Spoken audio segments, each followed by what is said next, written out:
Oi, pessoal do segundo ano, tudo bem com vocês? Tô com saudades, hein? Não esqueçam que nós estamos juntos desde o nono ano, que vocês me aguentam, aprendem química, fazem aula prática e gostam. Aposto que vocês estão com saudades das aulas de química. Olha, é o seguinte, nessa semana nós estamos gravando as revisões, que são as retomadas. Então, só para vocês lembrarem que nós trabalhamos com cálculo de concentração, aí nós trabalhamos com as fórmulas químicas, aí depois a gente entrou em diluição e esse processo, ok? Então, assim, eu vou corrigir com vocês os exercícios propostos lá no início da quarentena e qualquer dúvida eu aguardo as perguntas, tá bom, gente? Não esqueçam, estou com saudade de vocês e vou falar uma coisa. A cada dia que passa, eu percebo quanto o aluno faz diferença na nossa vida. É muito bom estar olhando para vocês, explicar, chamar atenção, cobrar. Isso é muito importante para nós, é um crescimento. Nós estamos sentindo falta disso. Eu espero que, se Deus quiser, isso passe e nós retornemos às nossas aulas. Tá legal? Então, eu preparei alguns slides bem passo a passo aqui para vocês e eu espero que vocês gostem. Tá legal? Então, vamos lá. Compartilhar uma telinha aqui. Ô, galerinha, então aqui nós temos, olha, retomada, segundos anos, resolução comentada dos exercícios enviados em roteiros de estudos na quarentena. Então, essa atividade, ela está proposta lá na apostila 1, capítulo 3 e 4, Química 2. Bom, por que a retomada sobre solução? Quando eu falo em concentração, eu sei que está associado a uma solução. E solução é a junção de soluto mais solvente. Só que nas fórmulas químicas a gente trabalha com índices. Por exemplo, estou falando da massa do soluto. Soluto M1, massa do solvente. M2, massa da solução. Não tem índice, tá legal? E aí, vamos aos cálculos aplicados às soluções. Aí, no primeiro exercício, eu coloquei como retomada só para você copiar as fórmulas, entender as fórmulas, porque a gente sabe o seguinte, na química eu trabalho muito com regra de 3, né? Então, tem situações que eu nem preciso trabalhar com a fórmula, eu já posso aplicar a regra de 3. Então, eu não quero que vocês fiquem tão presos às fórmulas, só que eu tenho que saber aplicá-las também, porque é necessário.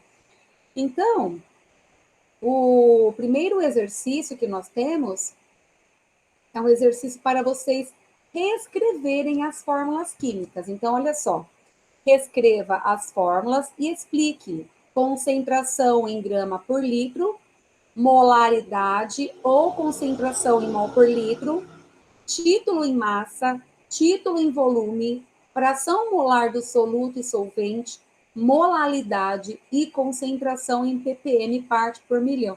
Ai, professora, tudo isso é associado a quê? Tudo aos cálculos de soluções. Tá legal, gente? Então, a parte lá que eu vou calcular a fração molar da solução, a concentração em grama por litro da solução, concentração, a molalidade da solução, todos os cálculos associados às soluções. E aí nós trabalhamos com soluções no dia a dia, né? Seja lá no soro fisiológico, que é uma solução, que é uma junção de cloreto de sódio e água. Ah, o xarope é uma solução. Ah, a gasolina é uma solução. A gasolina tem álcool, tem solventes. Eu tenho ali uma mistura homogênea. Então, a solução eu sempre caracterizo como uma mistura homogênea. Tá legal, pessoal? Então, eu vou interpretar a fórmula com vocês. Ok. Ai, professora, tudo isso? Pessoal, isso aqui é uma delícia. Faz parte do meu dia a dia. Então, a concentração em grama por litro é expressa como? Ó, o C representa a concentração, a massa do soluto, ó, 1 soluto, 2 solvente, não tem índice, solução.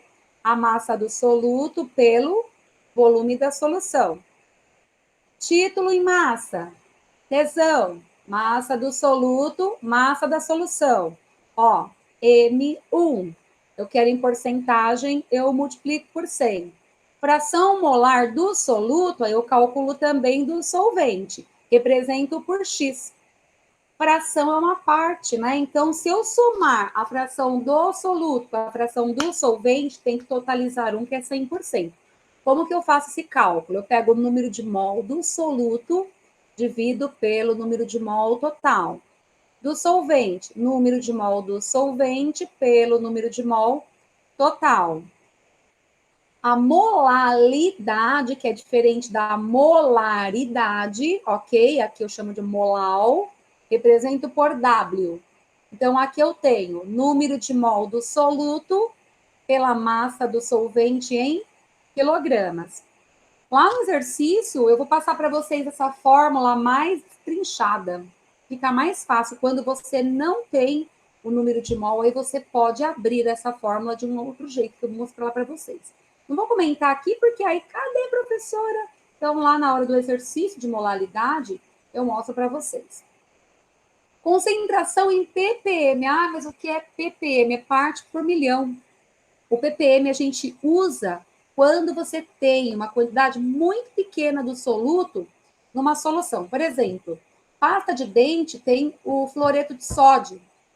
Ah, mas não é flúor, na forma de sal, fluoreto de sódio. A quantidade média, 1.450 ppm. Então, é aquela parte em cada 1 milhão de partes de pasta de dente. Então, a gente trabalha com ppm, por exemplo, quando eu tenho alguma substância tóxica na água, que ela é tolerante, é tolerável. Por exemplo, a água que nós bebemos, ela tem substâncias tóxicas? Ela pode ter? Ela pode ter alguma quantidade de mercúrio, por exemplo? Se tiver abaixo da concentração considerada, não tem problema. Que nem a ANA, a CONAMA, são órgãos que monitoram essa questão da água, que aplica as leis. Então, se estiver dentro desse padrão, você pode beber. Agora, se estiver acima daquela concentração, por exemplo, a batata, a gente foi lá e comprou batata que tinha algum lixo tóxico lá e tinha um teor muito baixo de mercúrio, que está dentro da tolerância. Você pode comer que não vai te fazer mal. Agora, se estiver acima, aí o mercúrio é uma substância extremamente tóxica e cancerígena, tá bom? Então, o ppm a gente usa para quantidades muito pequenas. Como que eu faço? Eu pego a massa do soluto, que é o que será dissolvido, pela massa total da solução. A diferença entre soluto e solução, ela tem que ser de 1 milhão, de 10 elevado a sexta. Então, por exemplo, se eu for expressar em termos de unidade, a massa do soluto estará em miligrama e da solução em quilograma.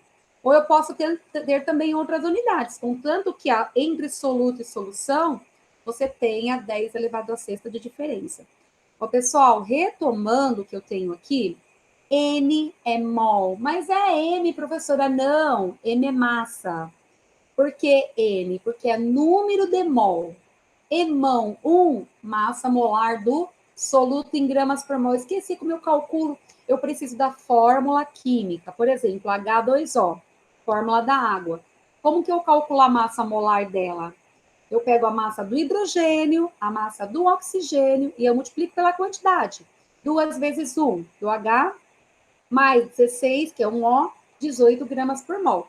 Então, sempre quando eu falar de massa molar, eu trabalho com a massa atômica da tabela periódica e com a fórmula química.